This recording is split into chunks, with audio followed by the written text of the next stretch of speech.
If you are what you think about, then you have to start getting real careful about what you think about. Now, you have to start this with being cautious about every conversation that you have with your friends, with your relatives, with your mother, with your husband, with your children, that focuses on what's missing in your life.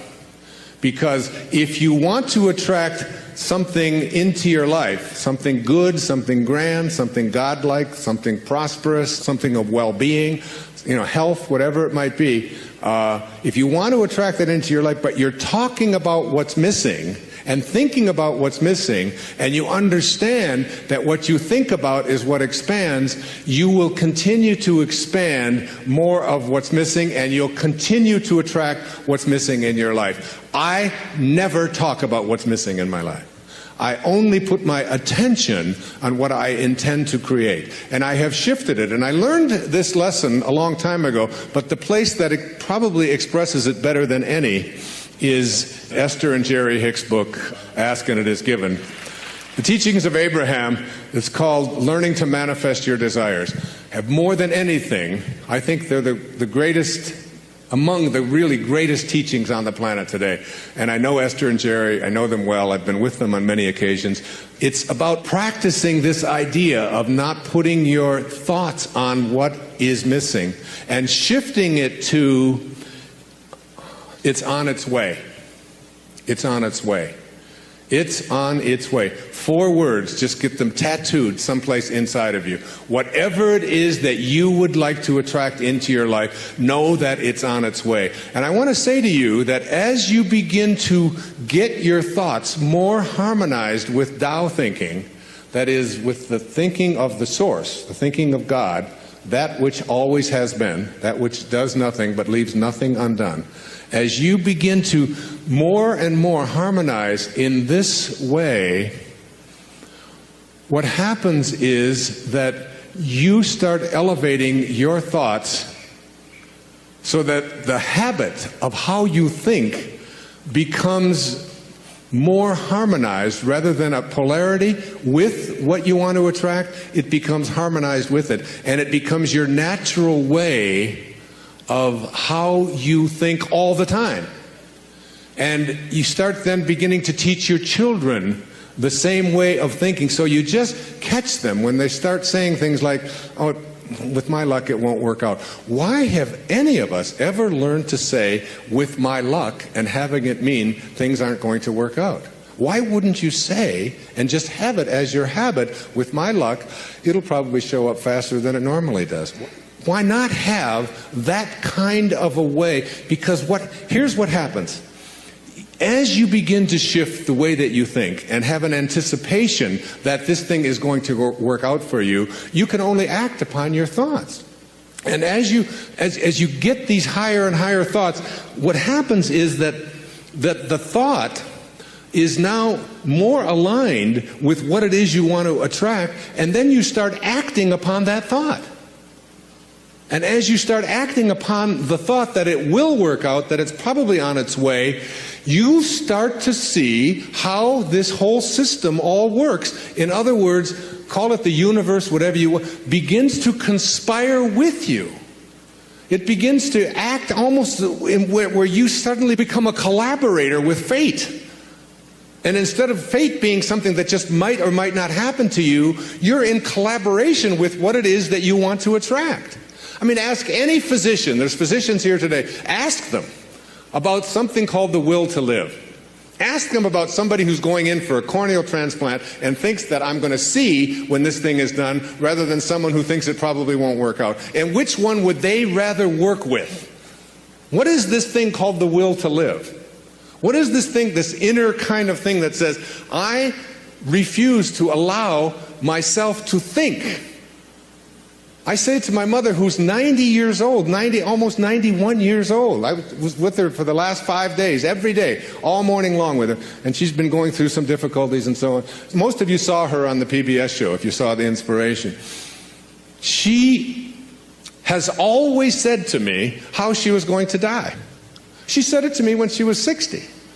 what her death was going to look like, when she was going to die in her sleep, and it was going to be, it was going to be a peaceful thing, and she was going to do it when she was ready. When she was ready, she would leave, and she would know when it was time. And she says, and don't think it's time. I said, well, you got a hangnail there. Maybe we should just move on with it. And she said, no, I'll tell you when I'm ready. But she has always said, I will never allow Alzheimer's into my life. She's always said that is not something. She'll say things like, well, I can't remember this name quite as well as I did before, but that concept of all, it's just not anything that I've ever allowed myself to think is a possibility. And I said to her, well, what if you're wrong? She'll say, well, who'll know the difference? And they've done research on this, in studies on gerontology, where what does your life look like from 60 plus versus what does your life look like from 60 down to into your 20s? That people who live a dynamic life into their 60s, 70s, 80s, and 90s, people who feel strong, who don't feel that getting older means that I have to in any way decline any place, physically or mentally. Getting older has nothing to do with the concept of declining. That when people are in their 20s and 30s and 40s and 50s, and this is their perception of what their life is going to be like when they're in their 60s, that those people have a much greater chance of not attracting the kinds of diseases that are so much age-related as do people who think of old as infirm and declining throughout their 20s, 30s, 40s, and 50s. That you change the way you believe about that and you say declining is not a possibility. I don't think about what's missing. You don't put your attention on what's missing. You don't tell other people about what's missing. And you don't tell other people about what you can't do and what isn't working and how terrible the world is. And the Tao teaches so much of it was written for leaders, people in positions of power. But I've translated all of that into your own level of leadership. And the great leaders are the ones who eschew violence.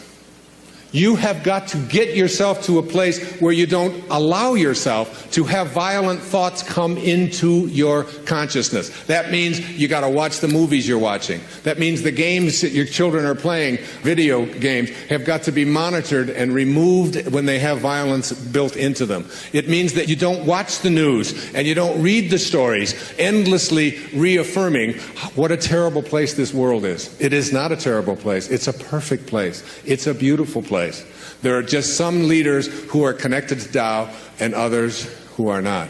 And we can create the kind of world that we want to create when enough of us begin to say, not part of my consciousness. Nope, I don't buy gossip.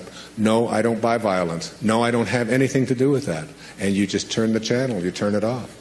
I pick up a Time magazine when I get on a flight and I go through and I say, I won't read the stories that involve killing.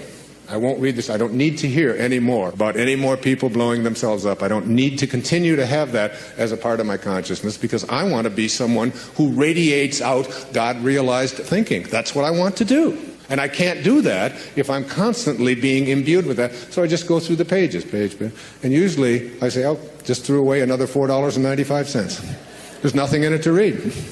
Every once in a while, a good story about maybe Tiger Woods or something, but by and large, there's not much in there. And you don't have to fill yourself with that kind of energy. So you don't put your thoughts on what's missing. You don't put your thoughts on what always has been.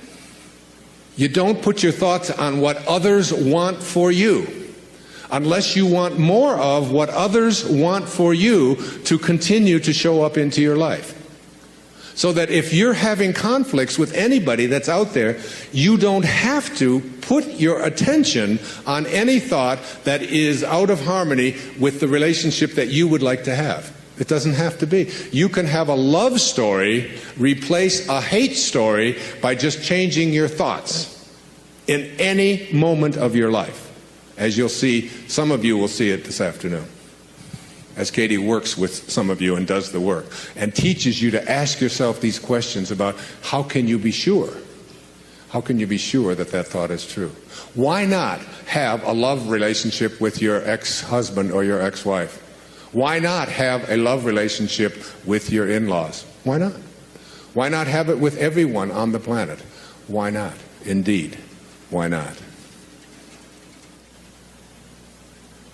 Every moment of your life, this choice is yours.